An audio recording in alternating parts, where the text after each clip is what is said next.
Donald Trump's address to Congress, a tumultuous start to a controversial term. Donald Trump's lengthy address to Congress on Tuesday was nothing short of a spectacle, a dramatic declaration of his administration's intentions, and a stark illustration of the deep political divides tearing through the nation. He proclaimed his administration was just getting started, boasting about the purging of federal employees, the radical reshaping of U.S. foreign policy, and the escalation of a precarious trade war, all presented as the dawn of the most thrilling days in the history of the United States. This audacious self-assessment, however, was met with a cacophony of dissent from the Democratic Party. Democratic lawmakers staged a dramatic protest from the chamber floor as Trump lauded Elon Musk and outlined his plans to revolutionize U.S. foreign policy, a policy shift many viewed as reckless and potentially disastrous. Several prominent Democrats, including Alexandria Ocasio-Cortez, boycotted the address entirely, choosing instead to express their opposition through alternative channels. Ocasio-Cortez, for instance, utilized the social media platform Blue Sky to live post her condemnation of Trump's policies. Meanwhile, other Democrats brought with them fired federal workers and individuals reliant on social safety net programs currently under threat from Trump's administration, creating a powerful visual representation of the human cost of his policies. The formal rebuttal, delivered by Michigan Senator Elissa Slotkin, served as a stark counterpoint to Trump's pronouncements. Slotkin's address was a direct call to action, urging voters to hold their elected officials accountable for their actions and to actively participate in the democratic process.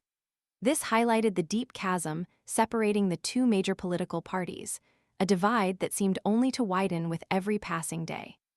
Trump's foreign policy agenda was further illustrated by his comments on his relationship with Ukrainian President Volodymyr Zelensky. Trump expressed his appreciation for Zelensky's willingness to engage in a minerals deal with the U.S. and return to negotiations, following their contentious meeting at the White House the previous week. Zelensky, in response, suggested that any initial steps towards a resolution could include prisoner releases, a ban on missiles and long-range drones used to target energy infrastructure and civilian populations, and a mutual truce in the contested maritime areas. This tentative framework for peace, however, remains fragile and heavily dependent on the willingness of both parties to find common ground, a ground that seems increasingly difficult to locate amidst the escalating tensions. Meanwhile, on a separate geopolitical stage, Arab leaders unveiled a $53 billion reconstruction plan for Gaza, aiming to rebuild under the future administration of the Palestinian Authority. This ambitious proposal is explicitly presented as a direct alternative to Trump's widely condemned plan to expel Palestinians, a proposal that has been heavily criticized as endorsing ethnic cleansing. The success of this new plan, however, hinges on several crucial and uncertain factors. The Palestinian Authority's future role remains questionable, with Israel firmly rejecting any involvement of the PA.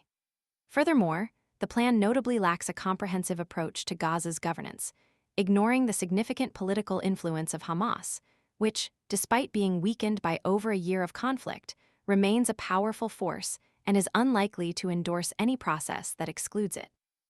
Adding to the already turbulent political landscape, the Trump administration has continued its aggressive attacks on abortion rights, requesting the Supreme Court's permission to support a case against Planned Parenthood, further igniting the ongoing culture wars dividing the nation.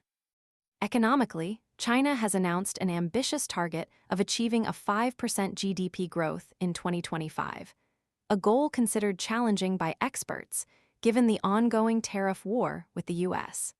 This economic tension adds another layer of complexity to the already strained international relations. The environmental crisis continues to loom large. A new analysis revealed that just 36 fossil fuel companies are responsible for half of the world's CO2 emissions. This alarming statistic underscores the urgent need for accountability and highlights the critical role these corporations play in the global heating crisis. The report strongly supports arguments advocating for holding these companies accountable for their contribution to climate change. Scientists warn that emissions must decrease by 45% by 2030 to limit global temperature rise to 1.5 C, a goal that seems increasingly distant as emissions continue to rise. The geopolitical landscape is further complicated by incidents such as the suspected sabotage of undersea internet cables connecting Finland and Estonia. Finnish authorities have seized a Russian oil cargo ship, suspecting it of causing the damage by dragging its anchor across the vital fiber optic connections. The investigation underscores the vulnerability of critical infrastructure and the potential for such acts to disrupt global communications and trade. The financial world, too, is reflecting the growing concerns about climate change and corporate accountability. Investors are increasingly backing lawsuits targeting companies that sue governments over environmental regulations, often profiting handsomely from these legal battles. These investor-state dispute settlement claims, allowing corporations to sue governments for perceived economic losses, can cost taxpayers tens of billions of dollars, highlighting the significant economic stakes involved in the fight against climate change. Even the world of sports offers a moment of respite amidst the political turmoil. The Philadelphia 76ers Julius Erving's iconic Rock the Cradle slam dunk from January 1983 remains a subject of debate and admiration. Philadelphia Inquirer sports columnist Mike Sealski, an authority on the subject, having written a book dedicated to this legendary basketball move, considers it the greatest slam dunk in history.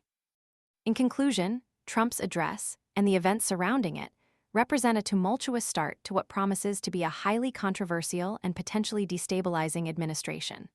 The political and geopolitical landscapes are fraught with challenges, from domestic policy battles to international tensions and the ever-present threat of climate change. The coming years will undoubtedly be defined by these crucial issues and the choices made by leaders on both sides of the political spectrum. The ongoing battles over accountability, environmental protection, and social justice will continue to shape the future of the United States and the world.